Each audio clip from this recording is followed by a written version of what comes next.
Hi,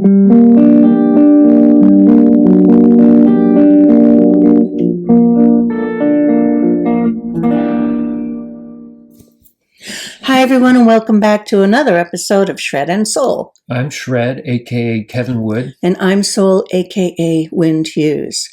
So hang on for an episode that's going to grab your curiosity and maybe make the hair stand up on your arms. We today are talking about the dark ones, the dark watchers, and where they're from and the history of that, and some personal experiences that we'll both share. Personal experiences. Right? Yeah. Now, check out this photo. This is some of the depictions of the Dark Watchers. Some of them are described as beings in cloaks with hats. Some of them are without hats and look like 10-foot tall people. Yeah. Why do hats always appear on these supernatural I know. visions? You know, what's that all about? It's like the whole thing of Hat Man. Is that actually a watcher? I've seen a Hat Man. Justin has seen a Hat Man. So when we look at the Watchers, we're talking about beings that have been represented and spoken about over many, many years. So looking at the photo, you can see they're very ominous looking, though some reports, which we'll touch on, speak of them as really dark entities and others as godlike, holy people. Yeah. So what is it? Yeah. Let's dive in. Yeah, because those are pretty creepy kind of photos. Yeah, I know. Most of them are creepy. And I think that probably is because people see these things in twilight, right? I mean, dusk and dawn. Dusk and dawn. And out in the boonies when they're out hiking or experiencing nature. So yeah, it's interesting. The contemporary version was documented in the 1700s when the Spaniards came here to the west coast. These are seen in the Santa Lucia Mountains, which basically run down the coast of California from Monterey area, Carmel, Monterey Hills, where I once lived, and I'll share my stories from there, all the way down to the south end of California, where the mountain range then ends. And so they are seen, as you said, very frequently at dusk. And in the 1700s, the Spaniards documented and named them the Dark Watchers, that they'd be hiking, going through the foothills, and they would see these 10-foot tall or such large, dark beings that didn't do anything other than observe. So you know how many times you've been somewhere and you feel like you're being watched? So many times I've had that feeling, especially out in the wilderness. But that's what they described, that these beings were up there just observing and watching. Yeah. And as they approached them, they would disappear. So yeah, that's creepy. And if these were truly good spirits, or you wouldn't get that feeling from them. And that ominous, crazy feeling like, oh my God, somebody's watching me. There's a dark figure with glowing eyes in the bushes up there with a hat, and all of a sudden they disappear. That's kind of creepy, I think. Well, it can be. And I think that some of that, though, is that we don't know what they are and we're afraid, because many people, myself included, have had these experiences that at first you see someone or something standing there. Our first reaction is fear. What is that? It's not what we ordinarily would assume as part of our reality. And we see something that challenges our reality, we usually become frightened first. So maybe, some of that reaction to the darkness was that, though I know you know of some, and we can talk about some of the dark feelings and evil, negative feelings associated sometimes with these, but they come and were seen in the mountains and the hills.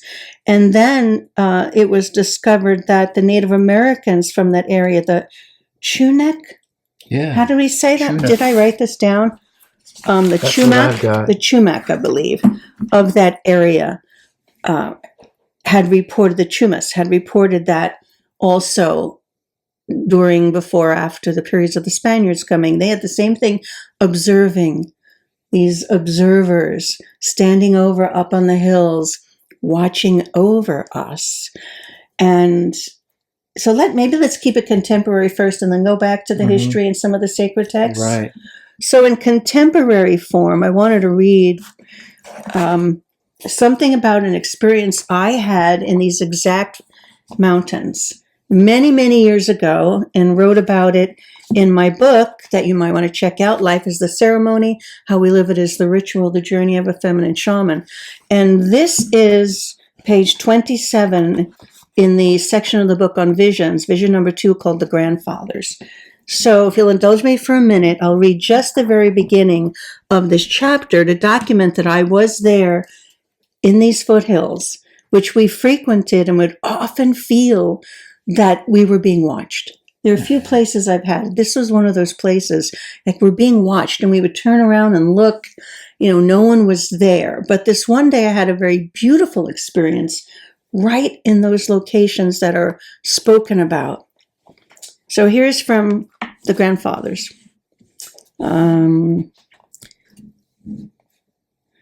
Talking about being in California and the mountains there, I resonate deeply with the spirit and energy of that area, and it proved to be very conducive to my navigation of expanded states of consciousness.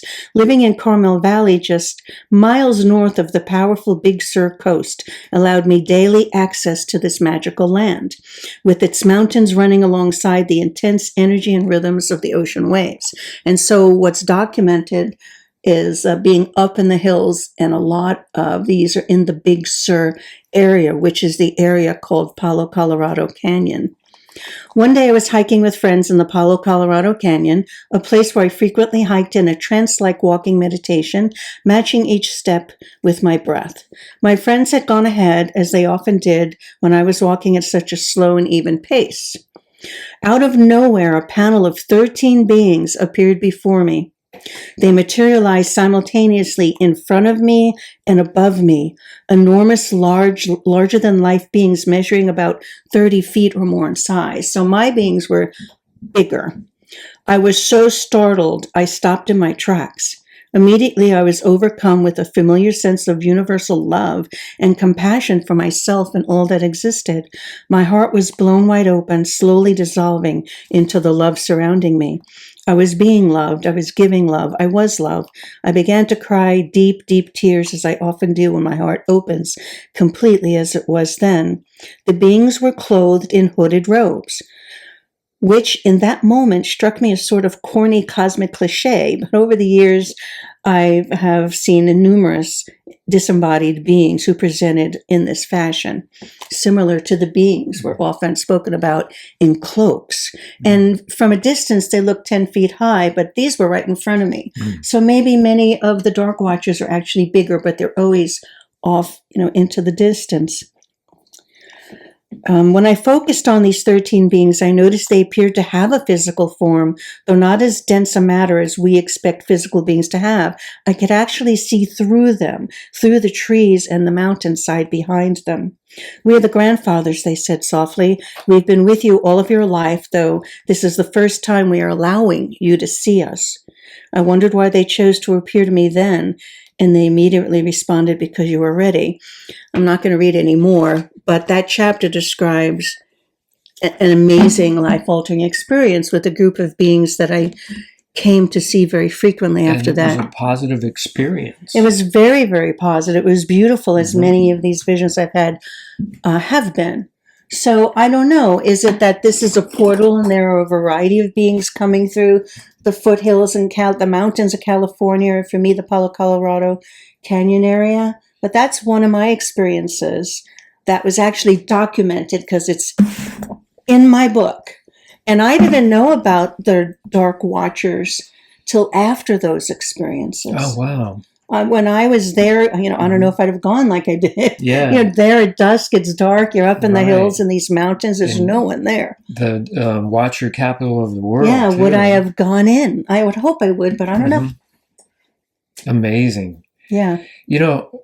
In preparing for this episode and thinking about this more, I've thought about these things through other contexts. And my study of the Kabbalah, where on a Friday night, the earth is visited by the night spirits and they cause mayhem, and that kind of creates a situation where you hunker down for Saturday and the Sabbath, right? But it's been in my field of view for a long time, these dark apparitions, and I always saw them more in a negative light, a possible, thing to be wary of. The night will bring these things, but it's so refreshing to hear a story where it's the other way around. Yeah. Well, and in the Bible, in fact, where did I write? I wrote down some of them so you can look them up. Maybe I didn't. Yes, I did. The Bible, the books of Enoch, and other very, very ancient texts talk about these kind of beings. So maybe we'll put the picture up. Here's the picture. Let's bring it up now. And look at them again. These beings are talked about in Greece, in Rome, in Africa, South America, dark beings that appear. And they're also written about in the Bible. And the Bible speaks of them in Enoch, which is one of the lost books. They talk about them multiple times. Enoch 14, 18, 20, I think 10 and 9. You could find reference to them. Daniel in the Bible talks about those who were watching. He referred to them as the council, and they were good guys in this part of the Bible. They were considered holy ones. Yeah. They were here to teach us, similar to my experience with the grandfathers. But they're talked about in Daniel 4:13, 4:10, 4:14, and other ones. Then in Genesis 6, they are, assuming they're the same, referred to as evil. They were evil almost in a satanic sense of fallen dark angels. And so there's often a reference of these beings at some point having made a choice.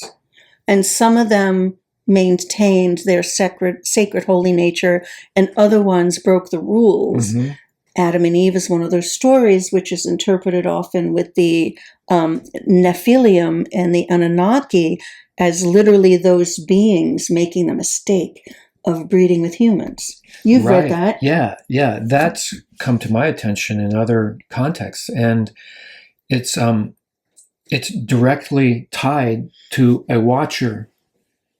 The beings that were created through that interbreeding were called watchers, right? Yeah. And then they were giants. Yeah. We've talked about giants before on episodes. And it always kind of starts to tie in a little bit. Doesn't it? Yeah.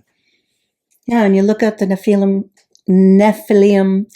in the Anunnaki stories, the Nephilim were the hybrid watchers. Right. They were the Anunnaki who came here. We talk about that in other episodes, as to why they were here and what they were doing here.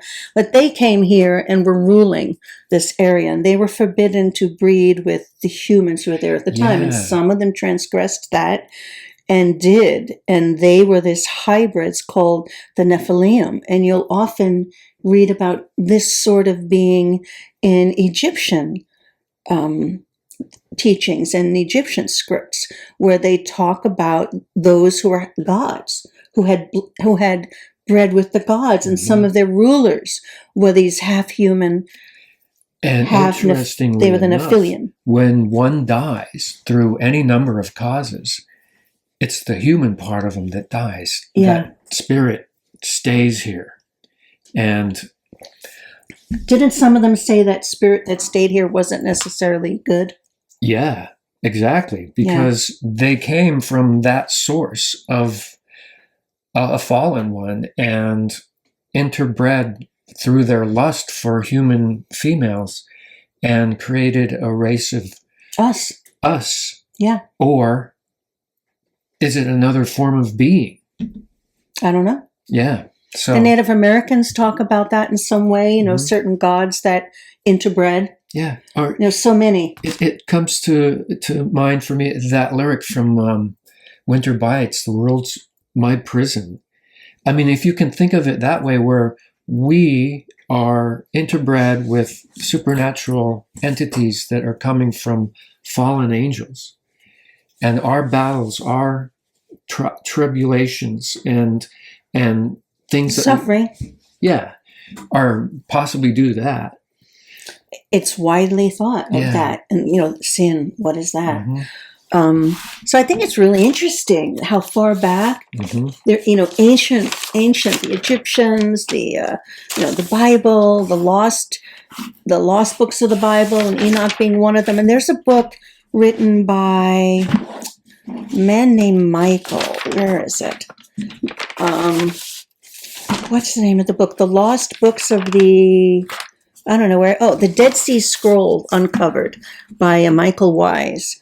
And that's a good book. Mm-hmm. Which talks about the Dead Sea Scrolls and what were discovered in there, the lost books of the Bible, the Enoch book being one of them. And these things talked about in those books, and they were excluded from the Bible. And is it that the Bible didn't want us to know that this concept of God was really the Anunnaki and the fallen, interbreeding spirits, the Nephilim? Maybe they're trying to accentuate the positive.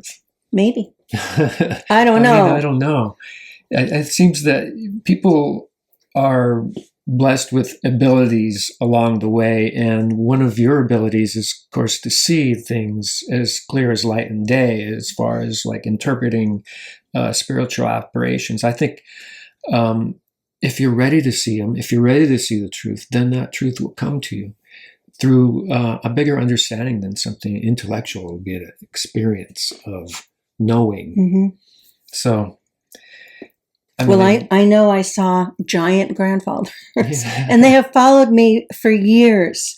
Not as much now, but for a period of time, all the time, and were absolutely wonderful.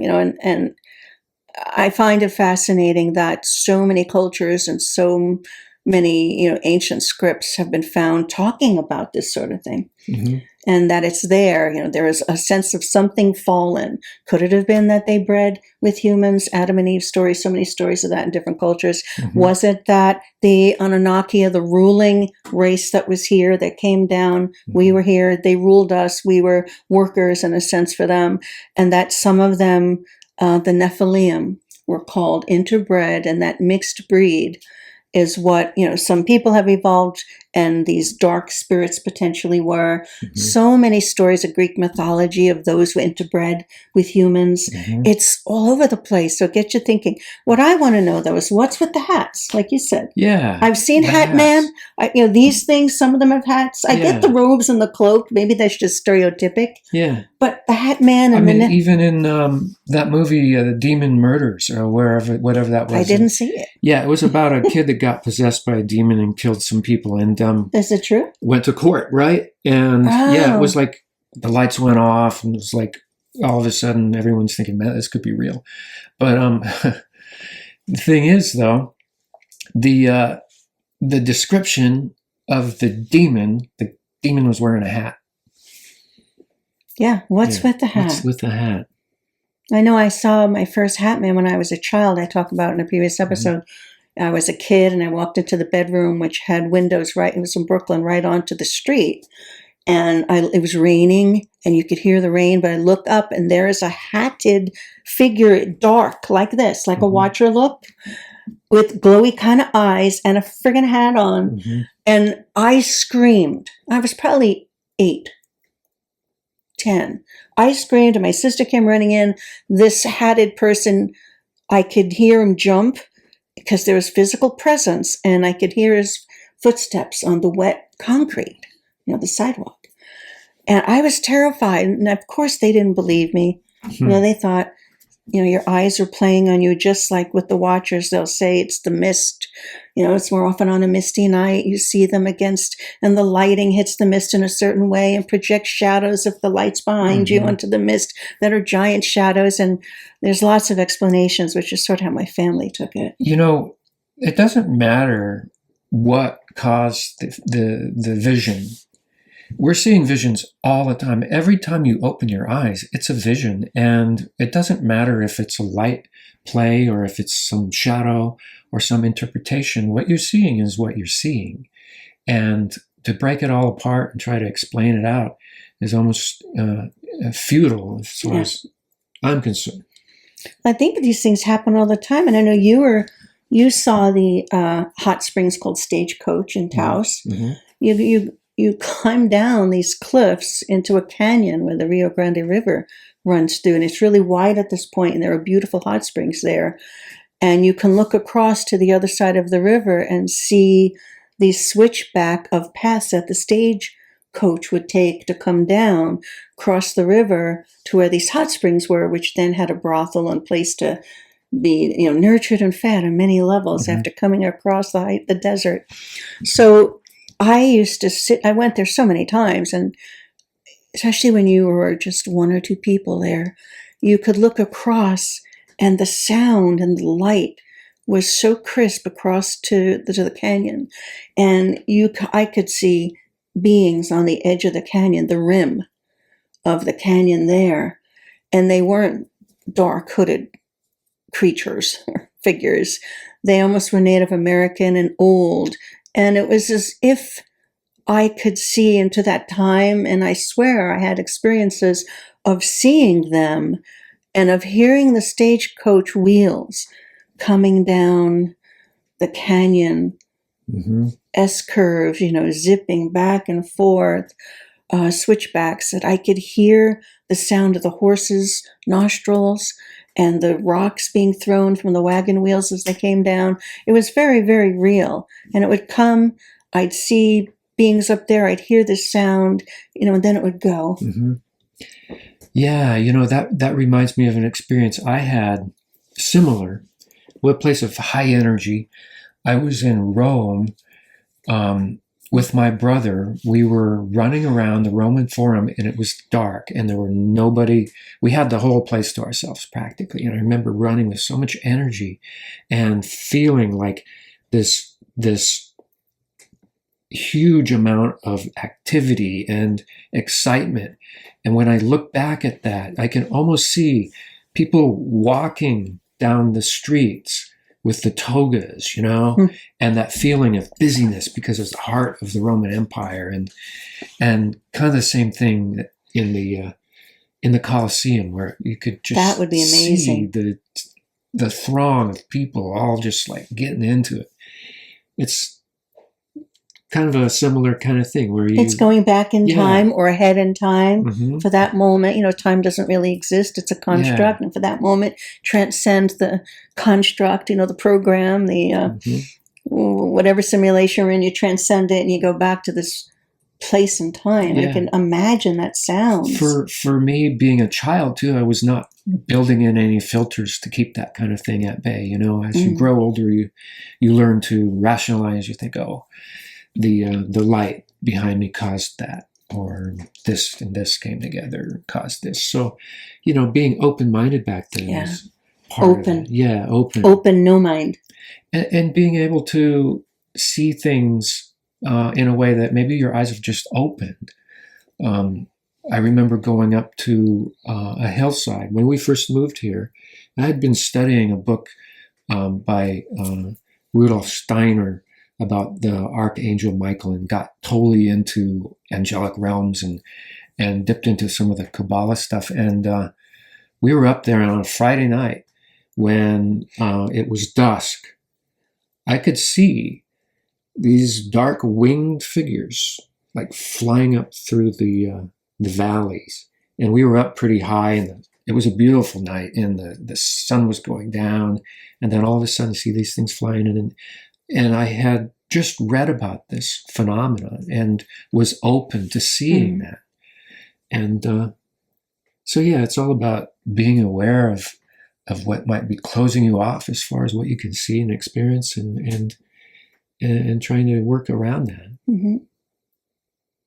It's definitely the sort of conversation that would, have some folks think we should be hospitalized. Yeah. It's so sad for them that they don't see these dark hooded, cloaked figures when they go hiking or out and about, or winged dark figures in the valleys, or, what we've seen in the canyons. There's a whole world out there, multiple dimensions that are accessible. And it's definitely interesting when you see how that has been a part of documented experience as far back as there is a documented experience. What is reality? What is your remembrance of reality? It's a memory, and oftentimes that memory becomes a memory of a memory that just keeps building upon itself until it's cemented into your belief system. I don't think that's an accident. I think that's part of the design. It's part of how we create everything in front of us, with the state of our inner being. Yeah. Yeah. Well, there you go. Happy Nirvana Day, by the way. Oh, yeah, it's Nirvana Day. Mm-hmm. Not the band Nirvana, but good distinction. I noticed it on the calendar. It's Nirvana Day, so bliss out. Yeah. Today's the day to bliss out. So when you see this, it'll be a couple of days after Nirvana Day, but you can still bliss out because that energy is still so close. It is. And a great name for a band, too. Yeah, someone should pick up that name. Mm-hmm. That'd be great. I think it got took. You think so? Yeah. We'll have to look it up. We'll have to go to GoDaddy and see if the domain is available. All right. So thanks for being here. Check out the book if you want to read about more visions and more teachings of that nature. Life is the ceremony. How we live it is the ritual. The journey of a feminine shaman. Winteus, and you can find it on Amazon. Comment and send us emails and let us know what you think about this. Or your experiences if you've had them. Yeah. I know we're not alone. I mean, otherwise we would be in a mental institution. All right.